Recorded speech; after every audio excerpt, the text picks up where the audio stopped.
അസ്സാം വലൈക്കും dear friends. ഇന്നത്തെ നമ്മുടെ സ്പെഷ്യൽ നിങ്ങൾ ആരും ഇതുവരെയും ട്രൈ ചെയ്ത് നോക്കിയിട്ടില്ലാത്ത ഒരു അടിപൊളി വെറൈറ്റി റെസിപ്പിയാണ്. നമ്മുടെ ഈ വീഡിയോ കണ്ടുകൊണ്ടിരിക്കുന്ന സമയത്ത് നിങ്ങൾക്ക് ഇഷ്ടപ്പെടുകയാണെങ്കിൽ ഒന്ന് ലൈക്ക് ചെയ്തേക്കണേ. അതുപോലെ തന്നെ നമ്മുടെ ഈ ചാനൽ ആദ്യമായിട്ട് കാണുന്നവരും ഇതുവരെയും സബ്സ്ക്രൈബ് ചെയ്യാത്തവരും പ്ലീസ് ഒന്ന് സബ്സ്ക്രൈബ് ചെയ്തേക്കണേ. ഞാനിടുന്ന വീഡിയോസ് ഉടനടി കിട്ടുന്നതിനായി സബ്സ്ക്രൈബ് ബട്ടന്റെ തൊട്ടടുത്ത് കാണുന്ന ബെല്ലൈക്കൺ കൂടി ക്ലിക്ക് ചെയ്തിട്ട് ഓൾ എന്ന ഓപ്ഷൻ എനേബിൾ ചെയ്യാനും മറക്കല്ലേ. ആദ്യം തന്നെ ഇതിനായിട്ട് ഒരു ബൗളിലേക്ക് 250 ml കപ്പിന് 4 കപ്പ് മൈദ ഇട്ട് കൊടുക്കാം.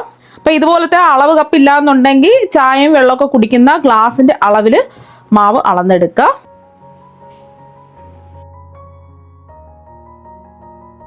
അപ്പോൾ 4 കപ്പ് മൈദയും ബൗളിലേക്ക് ഇട്ട് കൊടുത്തിട്ടുണ്ട്. ഗ്ലാസിന്റെ അളവിലാണെന്നുണ്ടെങ്കിൽ 4 ഗ്ലാസ് മൈദ അളന്നെടുക്കാം. ഇനി മൈദയിലേക്ക് ആവശ്യത്തിനുള്ള ഉപ്പ് ചേർത്ത് കൊടുക്കാം. ഞാനിപ്പോൾ 1 ടീസ്പൂൺ ഉപ്പാണ് ചേർക്കുന്നത്. ഇനി ഇതിലേക്ക് 2 ടീസ്പൂൺ പഞ്ചസാര ചേർത്ത് കൊടുക്കാം. നമ്മൾ 2 കപ്പ് മൈദയാണ് എടുക്കുന്നതെങ്കിൽ 1 ടീസ്പൂൺ പഞ്ചസാര ചേർത്ത് കൊടുത്താൽ മതി.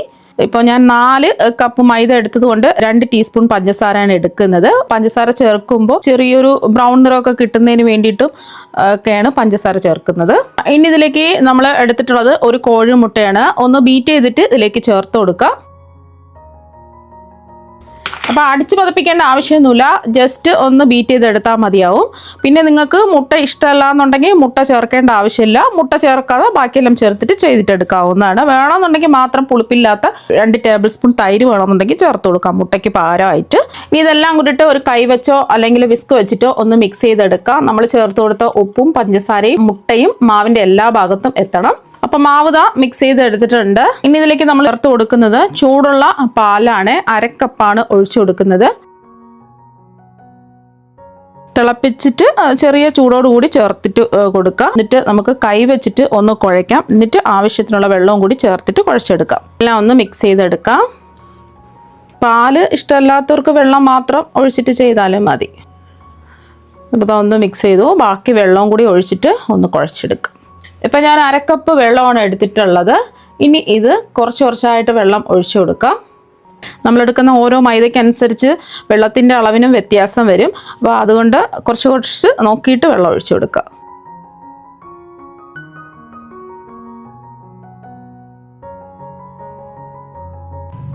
നമ്മൾ ചപ്പാത്തിക്കൊക്കെ മാവ് കുഴയ്ക്കുന്നതിനേക്കാളും കുറച്ച് ലൂസായിട്ട് ഒന്ന് കുഴച്ചിട്ടെടുക്കുക.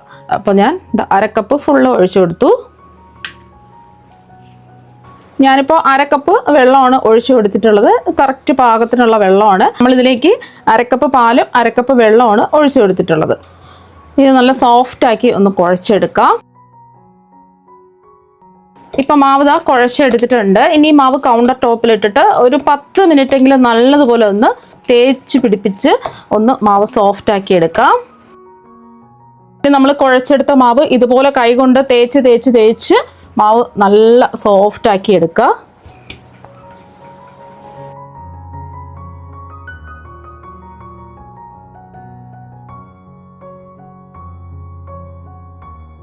ഇതുപോലെ ചെയ്യാൻ തുടങ്ങിയിട്ട് ഒരു 10 മിനിറ്റ് ആയിട്ടുണ്ട്. ഇനി നമുക്കിതൊന്ന് ഉരുട്ടിയെടുക്കാം. ഇനി നമ്മൾ ഉരുട്ടി സോഫ്റ്റാക്കി എടുത്ത മാവ് ഒരു ബൗളിലേക്ക് വെച്ച് കൊടുക്കാം. മാവ് ഇപ്പോൾ നല്ല സോഫ്റ്റായിട്ടാണ് ഇരിക്കുന്നത്, കണ്ടില്ലേ? അപ്പോൾ ഒന്നുകൂടെ ഒന്ന് കുഴച്ചെടുത്തിട്ടുണ്ട്. പിന്നെ ഇതിലേക്ക് നമുക്ക് 2 ടേബിൾ സ്പൂൺ എണ്ണ ഒഴിച്ചു കൊടുക്കുക. 2-3 ടേബിൾ സ്പൂൺ എണ്ണ ഒഴിച്ചു കൊടുക്കാവുന്നതാണ്. ഈ എണ്ണയിൽ കിടന്നാണ് മാവ് സോഫ്റ്റായി വരുന്നത്. 3 ടേബിൾ സ്പൂൺ എണ്ണ വേണമെന്നുണ്ടെങ്കിൽ ഒഴിച്ചു കൊടുക്കാം. എല്ലാ ഭാഗത്തും ഒന്നാക്കി കൊടുക്കാം. അപ്പോൾ വെളിച്ചെണ്ണ ഒഴിച്ച് ഏത് എണ്ണ വേണമെങ്കിലും എടുക്കാവുന്നതാണ്. എല്ലാ ഭാഗത്തും ഒന്നാക്കി കൊടുത്തതിന് ശേഷം ഇനി മാവ് നമുക്ക് കുറച്ച് സമയം ഒന്ന് റെസ്റ്റ് ചെയ്യാൻ വെക്കണം. എന്നാൽ മാത്രമേ മാവ് നല്ല സോഫ്റ്റ് ആയിട്ട് വരുള്ളൂ. അപ്പോൾ അതുകൊണ്ട് ഇതൊന്ന് കവർ ചെയ്ത് വെക്കാം. വെള്ളത്തിൽ മുറുക്കി പിഴിഞ്ഞ ഒരു കോട്ടൺ ടവൽ വെച്ചിട്ട് ഇതുപോലെ ഒന്ന് കവർ ചെയ്ത് വെക്കുക. അല്ലാന്നുണ്ടെങ്കിൽ ക്ലിംഗ് റാപ്പ് വെച്ചിട്ട് കവർ ചെയ്ത് വെച്ചാലും മതി. അപ്പോൾ നമ്മൾ മാവ് കുഴച്ച് റെസ്റ്റ് ചെയ്യാൻ വെച്ചിട്ട് ഒരു 2 മണിക്കൂർ ആയിട്ടുണ്ട്. 4 മണിക്കൂറൊക്കെ വെക്കുകയാണെന്നുണ്ടെങ്കിൽ അത്രയും നല്ല സോഫ്റ്റും ആയിരിക്കും, നല്ല ലെയറും കിട്ടും. ഇനി മാവ് ബോൾസ് ആക്കി ഉരുട്ടിയെടുക്കുക.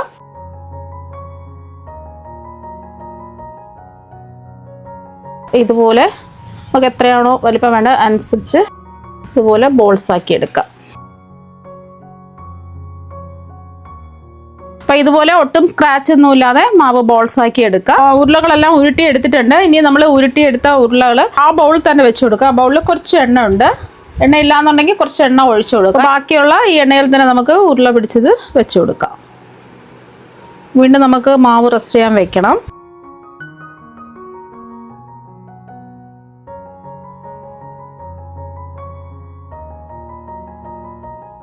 ഇനി ഇതിൻ്റെ മുകളിലായിട്ട് നമുക്ക് 1 ടേബിൾ സ്പൂൺ എണ്ണ കൂടി ഒഴിച്ചു കൊടുക്കാം, ഡ്രൈ ആയി പോവാതിരിക്കാൻ വേണ്ടിയിട്ടാണ്. അപ്പോൾ എണ്ണ ഒഴിച്ചതിന് ശേഷം വീണ്ടും നമ്മൾ മുറുക്കി പിഴിഞ്ഞ ഒരു കോട്ടൺ ടവൽ വെച്ചിട്ട് ഒന്ന് മൂടി വെച്ച് കൊടുക്കാം. അപ്പം നമ്മൾ മാവ് റെസ്റ്റ് ചെയ്യാൻ വെച്ചിരിക്കുന്ന സമയം കൊണ്ട് തന്നെ മിക്സിയിലെ ചെറിയ ജാറിലേക്ക് 4 ടേബിൾ സ്പൂൺ കുരുമുളക് ഇട്ട് കൊടുക്കാം. മുഴുവൻ കുരുമുളകാണ് എടുത്തിട്ടുള്ളത്. അപ്പോൾ 4 ടേബിൾ സ്പൂൺ കുരുമുളക് ജാറിലേക്ക് ഇട്ട് കൊടുത്തിട്ടുണ്ട്. ഇനി ഇതിലേക്ക് ഒരു 2 ടേബിൾ സ്പൂൺ വലിയ ജീരകം ചേർത്ത് കൊടുക്കാം. പെരുംജീരകമാണ് ഞാനിപ്പോൾ കാണിക്കുന്നത്. 1 കിലോ ചിക്കൻ്റെ അളവിലാണ് ഇതൊക്കെ കാണിക്കുന്നത്. 1/2 കിലോ ചിക്കൻ ആണെന്നുണ്ടെങ്കിൽ ഇതിൻ്റെ എല്ലാം പകുതി ഇൻഗ്രീഡിയൻസ് എടുത്താൽ മതി. ഇനി ഇതിലേക്ക് നമ്മൾ ചേർത്ത് കൊടുക്കുന്നത് 1/2 ടീസ്പൂൺ ചെറിയ ജീരകമാണ്. കൂടി പോകരുത്, 1/2 ടീസ്പൂൺ ചേർത്ത് കൊടുത്താൽ മതി. ഇനി ഇത് തരിതരിപ്പായിട്ട് ഒന്ന് പൊടിച്ചെടുക്കാം. അപ്പോൾ അതെല്ലാം ഒന്ന് പൊടിച്ചെടുത്തിട്ടുണ്ട്. ഇപ്പം ഞാനൊരു കടായിൽ 1 കിലോ ചിക്കൻ കഴുകി വൃത്തിയാക്കിയതായി എടുത്തിട്ടുണ്ട്. ഇനി നമ്മൾ പൊടിച്ചെടുത്തത് ഇതിലേക്ക് അങ്ങ് ചേർത്ത് കൊടുക്കാം.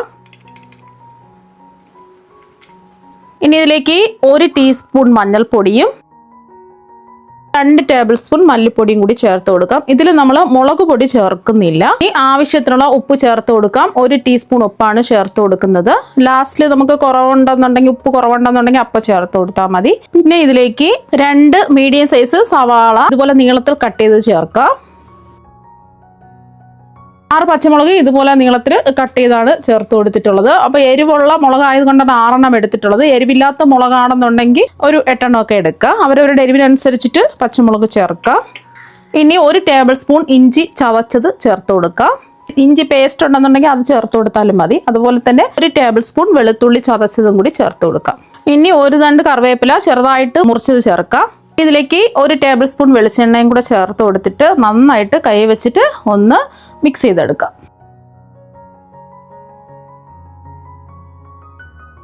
ഇപ്പോൾ ഇതെല്ലാം ഒന്ന് മിക്സ് ചെയ്ത് യോജിപ്പിച്ചെടുത്തിട്ടുണ്ട്. ഇനി ഫ്ലെയിം ഓൺ ആക്കിയിട്ട് മൂടി വെച്ച് ലോ ടു മീഡിയം ഫ്ലെയിം വെച്ചിട്ട് ഇതൊന്ന് കുക്ക് ചെയ്തെടുക്കുക.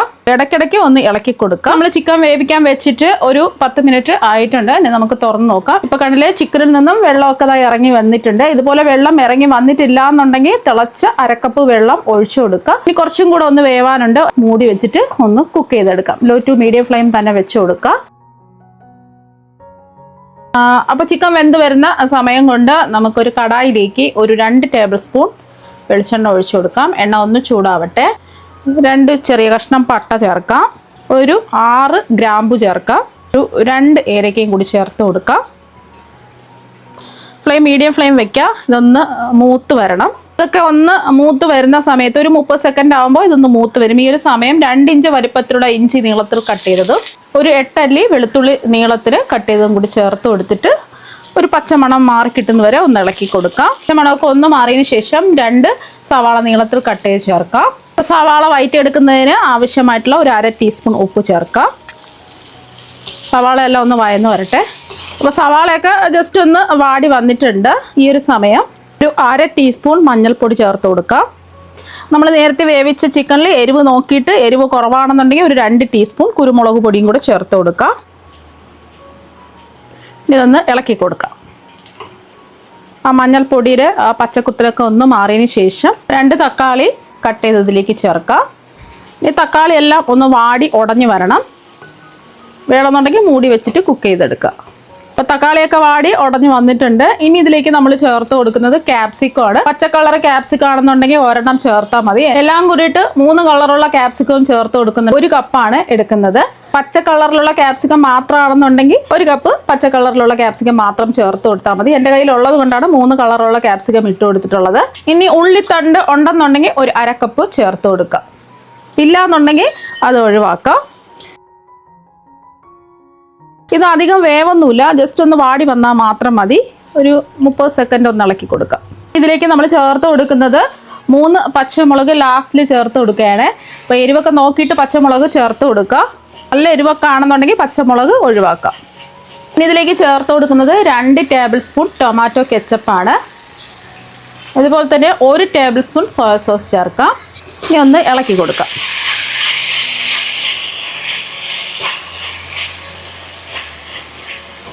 അപ്പോൾ അതെല്ലാം ഒന്ന് ഇളക്കി കൊടുത്തിട്ടുണ്ട്. അപ്പോൾ സോസിലൊക്കെ ഉപ്പുണ്ട്, അത് നോക്കിയിട്ട് വേണം. ഉപ്പ് വേണമെന്നുണ്ടെങ്കിൽ ചേർത്ത് കൊടുക്കുക. നമ്മൾ വീണ്ടും ചിക്കൻ വേവിക്കാൻ വെച്ചിട്ട് ഒരു 10 മിനിറ്റും കൂടെ ആയിട്ടുണ്ട്. ടോട്ടൽ 20 മിനിറ്റാണ് ചിക്കൻ വേവിക്കാൻ എടുത്തിട്ടുള്ളത്. അപ്പോൾ ചിക്കനൊക്കെ നല്ലോണം വെന്ത് വന്നിട്ടുണ്ട്. ഇനി നമ്മൾ വേവിച്ചെടുത്ത ചിക്കൻ ഇതിലേക്ക് അങ്ങ് ചേർത്ത് കൊടുക്കാം. ഇനി ഇതെല്ലാം കൂടിയിട്ട് ഒന്ന് ഇളക്കി യോജിപ്പിക്കാം. ഫ്ലെയിം മീഡിയം ഫ്ലെയിം വെച്ച് കൊടുക്കില്ല. നന്നായിട്ട് ഇളക്കി കൊടുത്തതിന് ശേഷം ഉപ്പൊക്കെ ഉണ്ടോ എന്ന് ചെക്ക് ചെയ്ത് നോക്കാം. ആവശ്യമെങ്കിൽ ഉപ്പ് ചേർത്ത് കൊടുക്കുക. നന്നായിട്ടൊന്ന് തിളച്ച് വരണം. അപ്പോൾ നല്ലോണം തിളച്ച് വന്നിട്ടുണ്ട്. ഈ ഒരു സമയം നമ്മൾ ഇതിലേക്ക് ചേർത്ത് കൊടുക്കുന്നത് കശുവണ്ടി പരിപ്പ് ഒരു 1/4 കപ്പ് വെള്ളത്തിൽ അരച്ചെടുത്തിട്ടുള്ളത് ചേർത്ത് കൊടുക്കാം. ഒന്ന് മിക്സ് ചെയ്യാം. അപ്പോൾ എല്ലാം ഒന്ന് ഇളക്കി കൊടുത്തതിന് ശേഷം ഇതിലേക്ക് വേണമെന്നുണ്ടെങ്കിൽ നല്ല ഒരു ടേസ്റ്റും പ്രത്യേക മണവും കിട്ടുന്നതിന് വേണ്ടിയിട്ട് 1 ടേബിൾ സ്പൂൺ നെയ്യ് ചേർത്ത് കൊടുക്കാം. റെസ്റ്റോറൻറ്റുകളിലൊക്കെ ഇങ്ങനെയാണ് ചെയ്തിട്ടെടുക്കുന്നത്. കൂടെ തന്നെ നമ്മൾ ഇതിലേക്ക് കുറച്ച് മല്ലിയില കട്ട് ചെയ്തും കൂടി ചേർത്ത് കൊടുക്കാം. എന്നിട്ട് ഒന്ന് മിക്സ് ചെയ്യാം. ഇത്രയേ ഉള്ളൂ. വളരെ പെട്ടെന്ന് റെഡിയാക്കി എടുക്കാൻ പറ്റുന്ന റെസ്റ്റോറൻറ്റുകളിൽ നിന്നും കിട്ടുന്ന പെപ്പർ ചിക്കൻ റോസ്റ്റ് ഇതാ ഇവിടെ റെഡി ആയിട്ടുണ്ട്. ഇനി നമുക്കിത് മൂടി വയ്ക്കാം. ഫ്ലെയിം ഓഫാക്കിയിട്ട് മൂടി വയ്ക്കാം. 5 മിനിറ്റ് മൂടി വെച്ചതിന് ശേഷം നമുക്ക് തുറന്ന് നോക്കാം. അപ്പോൾ വളരെ എളുപ്പത്തിൽ റെഡിയാക്കി എടുക്കാൻ പറ്റുന്ന ചിക്കൻ പെപ്പർ റോസ്റ്റ് ഇതാ ഇവിടെ റെഡി ആയിട്ടുണ്ട്. ഇനി ഇത് ഒരു ബൗളിലേക്ക് മാറ്റാം. അപ്പോൾ മാവ് നമ്മൾ ഉരുട്ടിയെടുത്തതിന് ശേഷം വീണ്ടും നമ്മൾ മൂടി വെച്ചിട്ട് 1 മണിക്കൂർ റെസ്റ്റ് ചെയ്യാൻ വെച്ചിട്ടുണ്ട്. 1.5 മണിക്കൂർ 2 മണിക്കൂർ വെക്കുകയാണെന്നുണ്ടെങ്കിൽ അത്രയും നല്ലതായിരിക്കും. ഇനി ഇതിൽ നിന്നും മാവ് നല്ല സോഫ്റ്റ് ആയിട്ടാണ് ഇരിക്കുന്നത്. 1 ഉരുള മാവ് എടുക്കുക. അപ്പോൾ കൗണ്ടർ ടോപ്പിൽ കുറച്ച് എണ്ണ ഒഴിച്ചു കൊടുക്കുക. എന്നിട്ട് എല്ലാ ഭാഗത്തും ഇതുപോലെ കൈ വെച്ചിട്ട് ഒന്ന് സ്പ്രെഡ് ചെയ്ത് കൊടുക്കുക. നമ്മൾ ഉരുട്ടിയെടുത്ത 1 ഉരുള മാവ്. ഇനി ഈ മാവ് നമുക്ക് കൈ കൊണ്ട് തന്നെ പരത്തിയെടുക്കാം. നിങ്ങൾക്ക് വീശി അടിക്കാൻ പറ്റുന്നുണ്ടെന്നുണ്ടെങ്കിൽ അങ്ങനെ ചെയ്തിട്ടെടുക്കാം. അപ്പോൾ ഈസി ആയിട്ട് നമുക്ക് കൈ കൊണ്ട് പരത്തിയെടുക്കാൻ പറ്റും. നല്ല മാവ് നല്ല സോഫ്റ്റാണ്. അപ്പോൾ നടുക്ക് നിന്ന് ഇതുപോലെ ഒന്ന് പരത്തി എല്ലാ ഭാഗവും നൈസായിട്ട് പരത്തിയെടുക്കുക. അപ്പോൾ ഇതുപോലെ നല്ല നൈസായിട്ട് പരത്തിയെടുക്കുക. റോളർ വെച്ചിട്ട് വേണമെന്നുണ്ടെങ്കിൽ നിങ്ങൾക്ക് പരത്തിയെടുക്കാൻ പറ്റുന്നുണ്ടെങ്കിൽ അങ്ങനെ പരത്തിയെടുക്കുക. ഇതുപോലെ കൈ വെച്ചിട്ട് നമുക്ക് നല്ല മാവ് സോഫ്റ്റ് ആയതുകൊണ്ട് ഇങ്ങനെയും പരത്തിയെടുക്കാം. വീശി അടിക്കാൻ പറ്റുന്നുണ്ടെന്നുണ്ടെങ്കിൽ അങ്ങനെ ചെയ്തിട്ടെടുക്കുക. ഇനി ഇതിൻ്റെ മുകളിലായിട്ട് കുറച്ച് എണ്ണ ഒഴിച്ചു കൊടുക്കുക. എല്ലാ ഭാഗത്തും ഒന്നാക്കി കൊടുക്കുക. ഇനി കുറച്ച് മൈദ ഒന്ന് വിതറി കൊടുക്കുക. എല്ലാ ഭാഗത്തും ഒന്ന് സ്പ്രെഡ് ചെയ്ത് കൊടുക്കുക. ഇനി മാവെല്ലാം കൂടിയിട്ട് ഒന്ന് കൂട്ടിപ്പിടിച്ചെടുക്കുക. ഒന്ന് കൂട്ടിപ്പിടിച്ച് ഒന്ന് ഇതുപോലെ ഒന്ന് വലിച്ചു കൊടുക്കുക. എന്നിട്ട് ഇതുപോലെ കയ്യിൽ വെച്ചിട്ട് ഇതുപോലെ ഒന്ന് ചുറ്റിച്ചെടുക്കുക. എന്നിട്ട് ബാക്കി വരുന്ന ഭാഗം ഇതുപോലെ അടിയിലോട്ട് ആക്കി കൊടുക്കുക. അപ്പോൾ ഇതുപോലെ നമുക്ക് ബാക്കിയെല്ലാം റെഡിയാക്കി എടുക്കുക. അപ്പോൾ എല്ലാ മാവും ഇതുപോലെ ഒന്ന് റെഡിയാക്കി എടുത്തിട്ടുണ്ട്. ഇനി ഈ മാവ് കുറച്ച് സമയം ഒന്ന് റെസ്റ്റ് ചെയ്യാൻ വെക്കാം. വീണ്ടും വെള്ളത്തിൽ മുറുക്കി പിഴിഞ്ഞ കോട്ടൺ ടവൽ മൂടിയിട്ട് കൊടുക്കുക. അപ്പോൾ നിങ്ങൾക്ക് വേണമെന്നുണ്ടെങ്കിൽ ഉടനെയും ചുട്ടെടുക്കാം. വീണ്ടും നമ്മൾ മാവ് ഒരു 15 അരമണിക്കൂർ റെസ്റ്റ് ചെയ്യാൻ വെക്കുക. അപ്പോൾ ഇനി ഇതിൽ നിന്നും ഒരെണ്ണം എടുക്കാം. ഇനി ഇതുപോലെ ഒരെണ്ണം എടുത്തിട്ട് കൗണ്ടർ ടോപ്പിൽ വെക്കുക. അപ്പോൾ ജസ്റ്റ് ചെറുതായിട്ടൊന്ന് പരത്തിയാൽ മതി. ഒരുപാട് പരത്തി വലുതാക്കേണ്ട ആവശ്യമൊന്നുമില്ല. ഇതുപോലെ ചെറുതായിട്ടൊന്ന് പരത്തിയെടുക്കുക. അപ്പോൾ ഈ ഒരു രീതിക്ക് ബാക്കിയെല്ലാം നമുക്ക് പരത്തിയെടുക്കാം.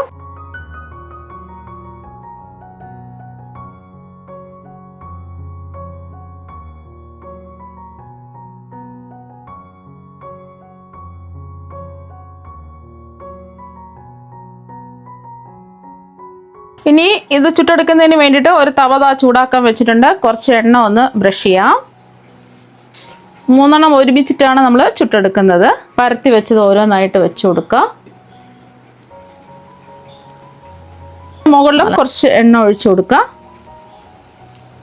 ഒരു വശം ഒന്ന് മൊരിഞ്ഞ് വരട്ടെ. Flame medium to low flame വെക്കുക. കാരണം എന്ന് വെച്ചാൽ ഇത് കുറച്ച് കനത്തിലാണ് നമ്മൾ പരത്തി എടുത്തിട്ടുള്ളത്. അപ്പോൾ അതിൻ്റെ ഉള്ളൊക്കെ ഒന്ന് വെന്ത് കിട്ടണം. അപ്പോൾ ഒരു വശം ഒന്ന് കുക്കായി വരുന്ന സമയത്ത് നമുക്ക് ഇതൊന്ന് തിരിച്ചിട്ട് കൊടുക്കാം.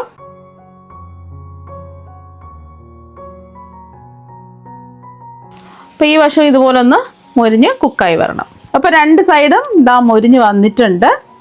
അപ്പോൾ വേണമെന്നുണ്ടെങ്കിൽ സൈഡിലൊക്കെ വേണമെന്നുണ്ടെങ്കിൽ പിടിച്ചു വെച്ചിട്ട് മൊരിച്ചിട്ട് എടുക്കുക. ഇപ്പോൾ 2 സൈഡും കറക്റ്റ് പാകത്തിന് റെഡിയായി കിട്ടിയിട്ടുണ്ട്. ഇനി നമുക്ക് തവയിൽ നിന്നും എടുത്തു മാറ്റാം.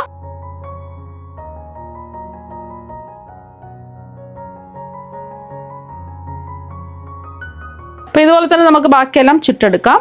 ഇനി നമ്മൾ ചുട്ടെടുത്ത ബൺ പൊറോട്ട നമുക്കൊന്ന് അടിച്ചെടുക്കാം. ചൂടോടുകൂടി അടിക്കാൻ പറ്റുന്നില്ല എന്നുണ്ടെങ്കിൽ കോട്ടൺ ടവലിൻ്റെ ഉള്ളിൽ ഈ ബൺ പൊറോട്ട വെച്ചിട്ട് ഒന്ന് അടിച്ചെടുക്കാം. ജസ്റ്റ് ചെറുതായിട്ടൊന്ന് അടിച്ചെടുത്താൽ മതിയാവും. അപ്പോൾ ഇതുപോലെ തന്നെ ബാക്കിയെല്ലാം നമുക്ക് റെഡിയാക്കി എടുക്കാം. അപ്പോൾ നമ്മുടെ ബൺ പൊറോട്ട എല്ലാം ഇവിടെ റെഡി ആയിട്ടുണ്ട്. നല്ല സോഫ്റ്റ് ആയിട്ടുള്ള ബൺ പൊറോട്ട ഇവിടെ റെഡി ആയിട്ടുണ്ട്.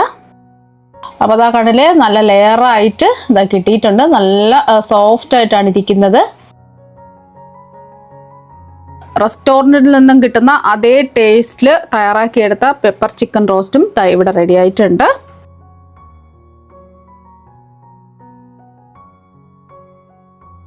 നിങ്ങളെല്ലാവരും ഇതുപോലെ ബൺ പൊറോട്ടയും ചിക്കൻ പെപ്പർ റോസ്റ്റും തയ്യാറാക്കി നോക്കുക. അപ്പം നിങ്ങൾ എന്തായാലും ഇതുപോലെ പെപ്പർ ചിക്കൻ റോസ്റ്റും ബൺ പൊറോട്ടയും തയ്യാറാക്കി നോക്കുക. അപ്പോൾ തീർച്ചയായും നിങ്ങൾക്ക് എല്ലാവർക്കും ഒരുപാട് ഇഷ്ടമാകും. അപ്പോൾ നമുക്ക് മറ്റു വെറൈറ്റി വീഡിയോ ആയിട്ട് വീണ്ടും കാണാം. താങ്ക്